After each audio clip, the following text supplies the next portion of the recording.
Hi everyone. We are going to do something a little different this week and tell you about what is, in our opinion, the best campsite in Portugal. And it's not only the campsite that we love, but the area in general. If you enjoy peace and tranquility and a perfect place to relax and unwind, then stay with us because this is the place for you. Then again, if you're looking for an activity holiday, there is also plenty to do in the immediate area. It's not a tourist hotspot, it's a quiet fishing village where you can forget all about the stresses of life.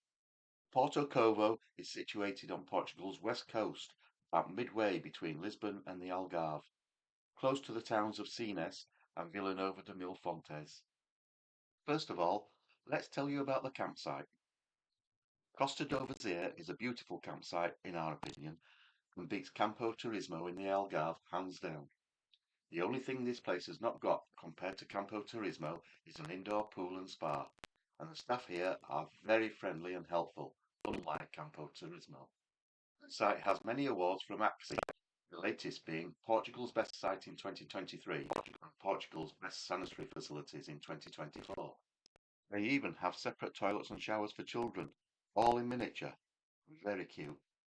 There are various pitch types available, from free camping to fully serviced pitches, all with electric hookup at 6 or 16 amp, and many have water at the pitch too. You can choose between open, semi-shaded and fully shaded pitches. They also have bungalows available for rental. The pool has plenty of sunbeds and is easily accessible. There is a shop on site and a fine dining restaurant which is superb, although the price does reflect the high quality. Prices start at €23 per night with electric using Maxi. Follow our link in the description to get the best prices. There is an unofficial air in the village for those who want to do a flying visit, and another campsite which we have not visited, but we are told it is not so nice. The village itself is a quintessential Portuguese fishing village built in a traditional style, centering around the village square and gardens. A quaint little chapel sits to the side of the square. The square has several bars, cafes, and shops around it, perfect for putting your feet up and drinking in the atmosphere. The single-story buildings, all built in the same style, provide an air of sophistication. In the middle, there are some market stalls where you can buy local arts and crafts. The Rua de Vasco da Gama is the main pedestrianised street with shops, bars, cafes and restaurants giving it a really special vibe. Sometimes it's the simple things in life, like a stroll along the cobbles, that removes the stresses of day-to-day life. At the top of the precinct is a fish, meat and vegetable market, which is open most weekday mornings. There are plenty of bars and restaurants providing superb culinary delights. Here are some of our favourites. Mute is a bar on the front near the Praia de Banos. This is a surfers bar and hostel where you can hire surfboards, etc. Boasts a pizza bar in the forecourt, and the main bar has great lunchtime bar snacks too, such as poke bowls and banana bread. This is our favourite lunchtime haunt. Marisqueira or Pescador is the best place in town for seafood. You can get a full platter for four persons for €80, as well as other specialist dishes. I chose the local dish of accorda, which is seafood cooked in a red sauce with a raw egg added at the table. It is extremely filling and can be shared between two persons. It's here before 7:30 though to get a seat, as people start queuing from 7:30 onwards. Such is the popularity of this amazing restaurant. Vita is a lovely Italian restaurant on Vasco da Gama, boasting all the Italian favourites perfectly cooked and presented. We enjoyed it so much we forgot to take pictures. This is another place where people queued to be seated. New Delhi Indian restaurant is straight up the road from the square. We enjoyed this restaurant for lunch and dinner during our stay. Service was very friendly, and the ancient cuisine was delicious and a welcome change from Portuguese fare. A meal for two here with drinks and sides was around €22. Ilha can be found at Pessegueiro Island Beach by the old fort, which is a 2.5 mile walk away from the site. We cannot vouch for the food here personally because we were there at the wrong time of day, but judging by the speed at which the car park filled at lunchtime, I would guess it was worth visiting. We will do it next time. 2.5 mile walk to Porto de Nossa Senhora de Comida and Pessegueiro Island is just right for a morning's exercise and is rewarded by the Ilha restaurant and bar at the end before returning back. There is a footpath and road to take you there, or you can use the coastal path, which is a bit longer but is very scenic. The fort is opposite Pessegueiro Island, which means island of peach trees, although there are no such trees there. It is thought that the name changed over time from Latin piscatoris, meaning salted fish.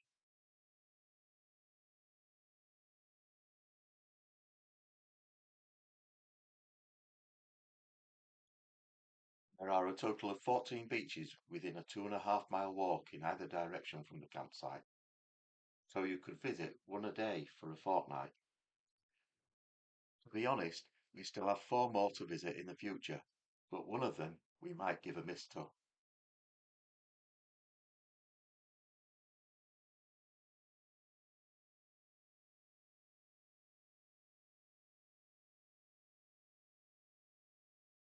Between Praia da Ilha do Pessegueiro and Porto Covo, there are 2 other beaches, namely Praia do Sissal and Praia da Engardaceira, both of which you can often have all to yourselves. Praia da Bella is the harbour beach which you cross on the way to the island. Praia dos Buizinhos is a very popular beach due to the rocks that shelter it, allowing safe bathing at both low and high tides.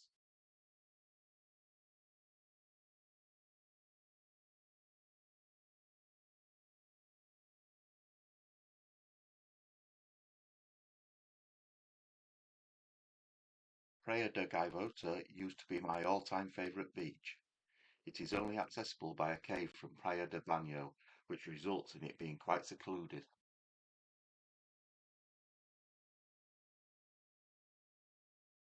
This beach has rock formations right across the mouth of the cove, which make it ideal for bathing at low and mid tides.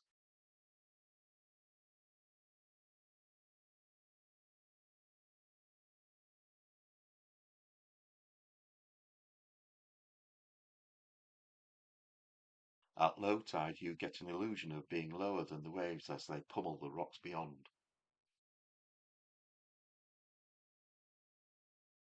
Watching the waves ebb and flow amongst the crevices between the rocks was quite mesmerizing. To the left of the cove, there is another cave which links through to the mouth of the next cove, but there is no beach there. Walking through the cave at low tide gives a real sense of foreboding because you can hear the waves crashing at the other end, making you wonder if a large wave may suddenly come through and knock you flat. The rock formations inside the cave is a myriad of colours. The camera does not quite do it justice.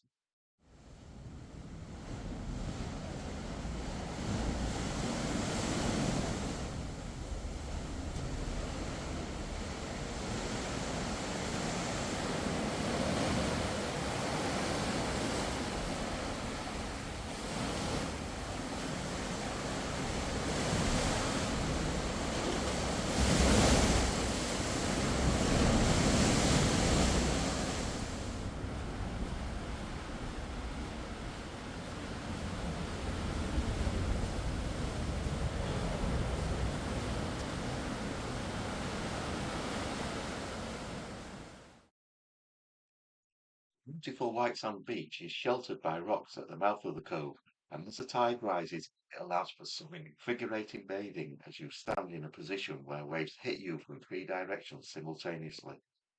It can knock you off your feet, but there is no undercurrent, so it is easy to get back up and wait for the next natural jacuzzi as you are massaged from all directions by the soothing seawater.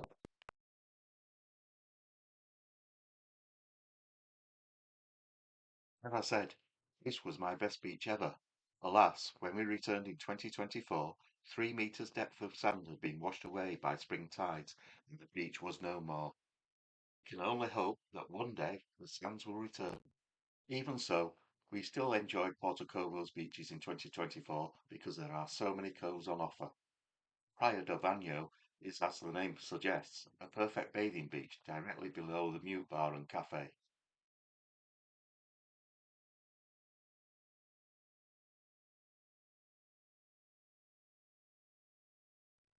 From mid to low tide, the cove of Praia da Gaivota is linked to Praia do Banho, which then links through to Praia Espingardeiro via caves and ravines. Low tide, it is also possible to walk along the beaches between the coves without using the caves.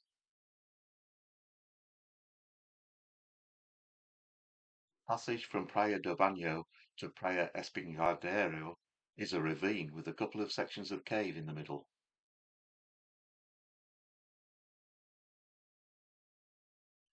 In 2024, Praia Espingardeiro became my new favourite beach because it has a sand spit across the entrance, which is perfect for bathing. And at low tide, you can swim out to the sand spit in water that is 5 feet deep, and then walk onto the sand spit as it is lapped by the waves. Wading along between the coves from here as the tide was rising was really good fun, as was the return trip via the caves as the water deepened.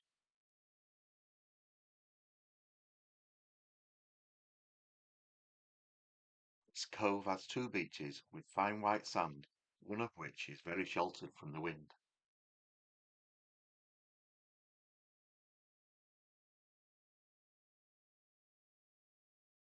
Praia Grande is the main beach in Porto Covo and the only one with a lifeguard station. Spanning 150 metres in length and 50 metres width, it is very popular with families and surfers.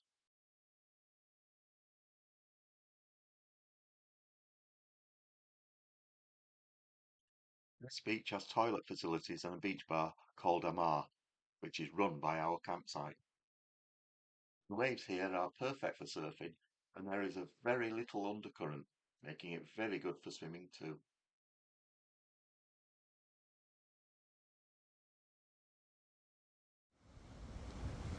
Soft white sand moves in gently between your toes as you walk lazily across it, and then your footprints sink deep into the wet sand as you meet the undulating water breaking onto the shore.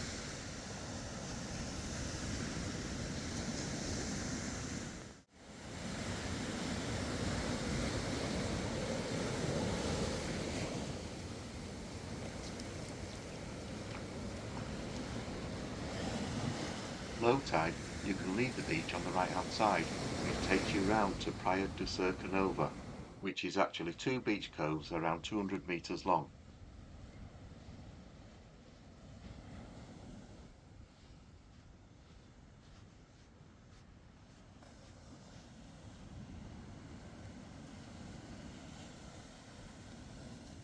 I didn't try bathing here as the beach had a steep gradient and the waves seemed to break close to the shore, so I was a little bit wary.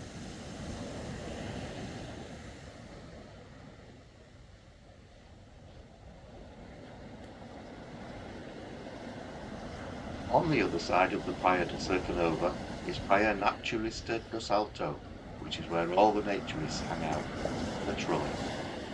This is the one we will stay away from. Would you go? Let us know in the comments.